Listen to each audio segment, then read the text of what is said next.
Mask போட்ட man வந்து அந்த குற்றவாளியை வந்து கன் பாயிண்டில் வந்து பிடிச்சி நிப்பாட்டிட்டு இருக்கு. ஸோ அவங்க யாராலையுமே வந்து எந்திரிக்க கூட முடியாத லெவலுக்கு அவங்க வந்து படுத்திருக்காங்க. இந்த சிஐடி அப்புறம் அந்த 12 போலீஸ் ஆஃபீஸர்ஸ் எல்லாம் மொத்தமாக சேர்ந்து அந்த குற்றவாளியோட ஹெட் இருக்கான்னு சொன்னீங்களே, எங்கன்னு சொல்லுங்க அப்படின்னு சொல்லி தேடும்போது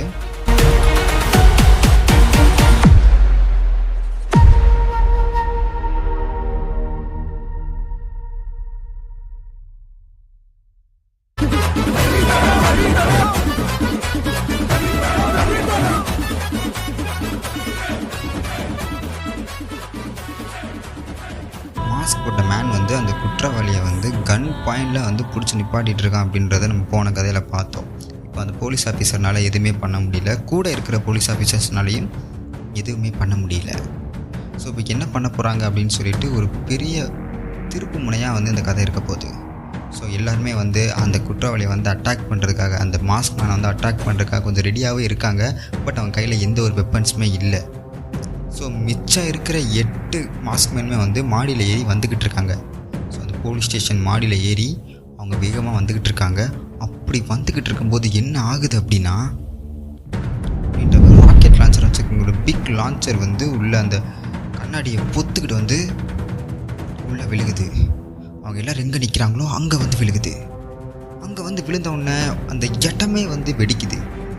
ஸோ வெடித்த உடனே இந்த போலீஸ் ஆஃபீஸர் எல்லாமே மயங்கிடுறாங்க. அப்போது ஹெலிகாப்டரில் இன்னொரு மாஸ்க்மேன் வந்து அங்கே மிச்சம் இருக்கிற அந்த 9 பேர், அந்த 10வது ஆள் குற்றவாளியும் சேர்த்து அவன் கூட்டிகிட்டு போயிடுறான்.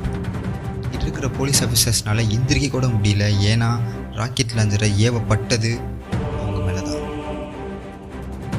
ஸோ அவங்க யாராலையுமே வந்து எந்திரிக்க கூட முடியாத லெவலுக்கு அவங்க வந்து படுத்திருக்காங்க. ஸோ இந்த போலீஸ் ஆஃபீஸர் கத்துறாரு, நில்லுங்கடா அப்படின்ட்டு. பட் அவங்க ஹெலிகாப்டரில் ஏறி பறந்து போயிடுறாங்க. ஸோ சிறிது நேரம் கழித்து ஆம்புலன்ஸும் வருது. இருக்கிற எல்லாரையுமே வந்து ஹாஸ்பிட்டலுக்கு கூப்பிட்டு போகிறாங்க. ஹாஸ்பிட்டலில் ட்ரீட்மெண்ட் நடக்குது. ஸோ கொஞ்சம் நேரம் கழித்து நம்ம சிஐடி ஆஃபீஸர் அந்த போலீஸ் ஆஃபீஸரை பார்க்குறதுக்கு வர்றாங்க. ஸோ வந்த உடனே அந்த போலீஸ் ஆஃபீஸரில் எந்திரிக்க கூட முடியாத லெவலில் இருக்கார். ஸோ அவர் என்ன வந்து சொல்கிறார் அப்படின்னா, நடந்தது எல்லாத்தையுமே வந்து அந்த சிஐடி ஆஃபீஸர்கிட்ட வந்து இந்த போலீஸ் ஆஃபீஸர் வந்து சொல்கிறாரு.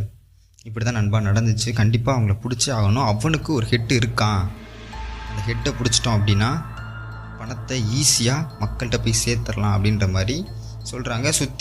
அவங்கள சுற்றியும் 4-5 போலீஸ் ஆஃபீஸர்ஸ் வந்து துணைக்கி நிற்கிறாங்க. ஸோ இப்போது அந்த சிஐடி ஆஃபீஸர் வந்து அவருக்கு ஆறுதல் சொல்லிவிட்டு, நீ க்யூர் ஆகி வா, நம்ம அடுத்த வேலையாக அதை பார்க்கலாம் அப்படின்னு சொல்லிவிட்டு அந்த சிஐடி ஆஃபீஸரும் வந்து கிளம்பி போயிடுறாரு. கொஞ்ச நாள் ஆகிட்டு இந்த போலீஸ் ஆஃபீஸர் வந்து என்ன பண்ணுறாரு அப்படின்னா, இருக்கிற எல்லா போலீஸ் ஆஃபீஸர் ஒரு 11 போலீஸ் ஆஃபீஸரையும் கூட்டிக்கிட்டு அந்த சிஐடியை பார்க்குறதுக்கு போகிறாங்க. அந்த சிஐடியை பார்த்துட்டு இந்த போலீஸ் ஆஃபீஸர் என்ன சொல்கிறாரு அப்படின்னா, சார் நாங்கள் வந்து குற்றவாளியை கண்டுபிடிச்சாச்சு, அந்த குற்றவாளியோட ஹெட்டையும் கண்டுபிடிச்சாச்சு. இப்போது நம்ம அங்கே போய் அவங்கள அட்டாக் பண்ணி பிடிச்சிட்டோம் அப்படின்னா மக்களோட பணத்தை ஈஸியாக அவங்கள்ட்ட ஒப்படைச்சிடலாம் அப்படின்னு வந்து அந்த போலீஸ் ஆஃபீஸர் வந்து சிஐடியை பார்த்து சொல்கிறாங்க.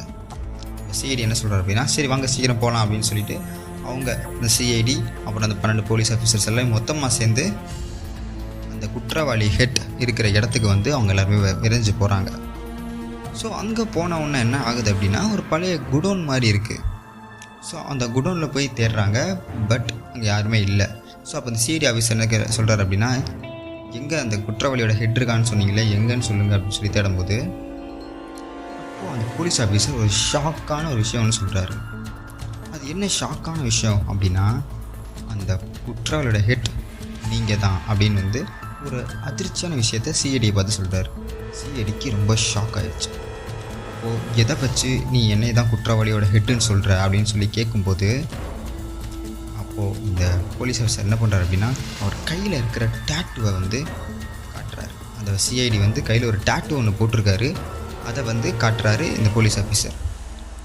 ஸோ என்ன அப்படின்னா, அந்த ஃப்ளாஷ்பேக்கில் இதுக்கு முன்னாடி நடந்துச்சுல, ஒரு ராக்கெட் லான்ச்சரை வச்சு ஒரு ஹெட்டு வந்து கூட்டிகிட்டு போனான் அப்படின்றது. அப்போது கூட்டிகிட்டு போகும்போது இந்த போலீஸ் ஆஃபீஸர் மயக்க நிலையில் கிடக்கும்போது அந்த டேட்டுவை அந்த கையில் பார்த்துருக்காரு.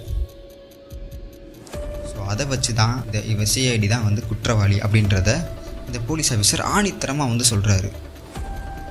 ஸோ அப்போது இந்த சிஐடி என்ன பண்ணுறான் அப்படின்னா டக்குன்னு அந்த போலீஸ் ஆஃபீஸர் மேலே கன்னை வச்சு மீதி இருக்கிற 11 போலீஸ் ஆஃபீஸர்ட்டையும் வந்து கன் எல்லாத்தையும் கீழே போடுங்க, இல்லைன்னா அவங்க போலீஸ் ஆஃபீஸர் செத்துருவார் அப்படின்னு சொல்லி அந்த சிஐடி ஆஃபீஸர் வந்து மிரட்டுறாரு.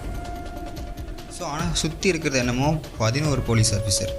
இந்த போலீஸ் ஆஃபீஸரையும் சேர்த்து 12 போலீஸ் ஆஃபீஸர்ஸ் இருக்காங்க. அவங்களில் ஒருத்தர் என்ன சொல்கிறான் அப்படின்னா, இப்போது நீங்கள் அந்த போலீஸ் ஆஃபீஸர் மேலேருந்து கன்னை நீங்கள் எடுக்கலை அப்படின்னா இருக்கிற 11 பேருடைய புல்லட் எல்லாமே வந்து உங்கள் தலையில் இறங்கும் அப்படின்னு சொன்னவங்க சிஐடி ஆஃபீஸர் பயந்துடுறாரு. பயந்து கன்னை கீழே போட்டு கையை தூக்கிட்டு முட்டி போட்டுறாரு. அப்புறம் அந்த போலீஸ் ஆஃபீஸரோட இன்னொரு போலீஸ் ஆஃபீஸர் இருந்தார்ல, அவர் என்ன சொல்கிறாருன்னா இந்த போலீஸ் ஆஃபீஸர்கிட்ட, சார் இவனை வந்து நீங்கள் வந்து கொல்லக்கூடாது, கைது பண்ணிவிட்டு போனால் மட்டும்தான் மக்களுடைய பணத்தை கூட்டிகிட்டு போக முடியும்னு சொல்லிட்டு ஒரு போலீஸ் ஆஃபீஸர் வந்து சொல்கிறார். அப்போது இந்த சிஐடி ஆஃபீஸரோட ஃப்ரெண்டாக இருக்கார்ல போலீஸ் ஆஃபீஸர், அவர் என்ன பண்ணுறாரு அப்படின்னா இதை சொன்ன போலீஸ் ஆஃபீஸரை சுட்டுடுறாரு. சுட்டோன்னு அவர் கையை பிடிச்சிட்டு படுத்திருக்கும்போது என்ன ஆகுது அப்படின்னா மிச்சம் இருந்த 10 போலீஸ் ஆஃபீஸருமே வந்து அந்த குற்றவாளியை தான், அந்த மக்கள்கிட்ட ஏமாற்றிட்டு போன அந்த மிச்ச குற்றவாளியே இவங்க தான். ஸோ இப்போ இந்த மாரல் ஆஃப் த ஸ்டோரி என்ன அப்படின்னா, இந்த போலீஸ் ஆஃபீஸரும் இந்த சிஐடி ஆஃபீஸரும் சேர்ந்து தான் பணத்தை கொள்ளடிச்சிருக்காங்க மக்கள்கிட்ட இருந்து. அதுக்கு உதவியாக தான் இந்த 10 பேர் இருந்திருக்காங்க. ஸோ இதுக்கு முன்னாடி இறந்து போன போலீஸ் ஆஃபீஸர் வந்து கொஞ்சம் கிட்ட நெருங்கிட்டதுனால இதுக்கு மேலே விட்டு வச்சா கண்டிப்பாக வந்து நம்மளை கண்டுபிடிச்சிருவாங்கன்னு தெரிஞ்சு தான் அந்த போலீஸ் ஆஃபீஸரை கொண்டிருக்காங்க. அதே இடத்துக்கு இந்த போலீஸ் ஆஃபீஸர் வந்திருக்காரு. ஸோ இவரும் வந்து சிஐடி ஆஃபீஸராக இருக்கிற இவர்கிட்டையும் ஹெல்ப் கேட்குற மாதிரி கேட்டிருக்காரு. கேட்டு சுற்றி இருக்கிற போலீஸ் ஆஃபீஸரையும் சரி கிராம மக்களையும் சரி நம்ப வச்சுருக்காங்க. இப்படி நம்ப வச்சு தான் இந்த கேஸை கொண்டு போயிருக்காங்க.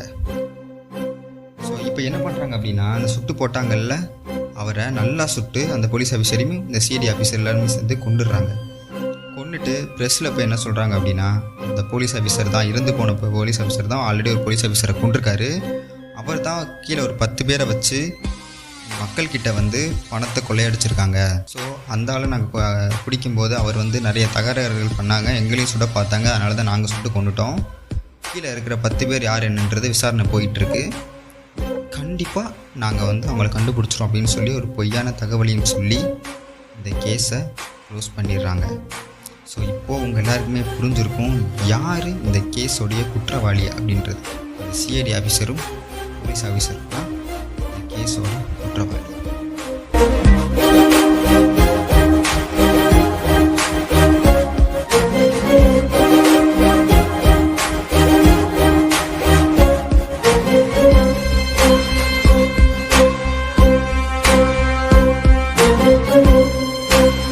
இந்த கதை இதோட முடிவுக்கு வருது. ஸோ இந்த கதை உங்களுக்கு பிடிச்சிருந்துச்சி அப்படின்னா நம்மளுடைய சேனலை சப்ஸ்கிரைப் பண்ணிக்கிட்டு பக்கத்தில் இருக்கிற பெல் ஐக்கானையும் தட்டி விட்டுருங்க. ஸோ அடுத்த வீடியோவில் பார்க்கும் வரை தேங்க்யூ.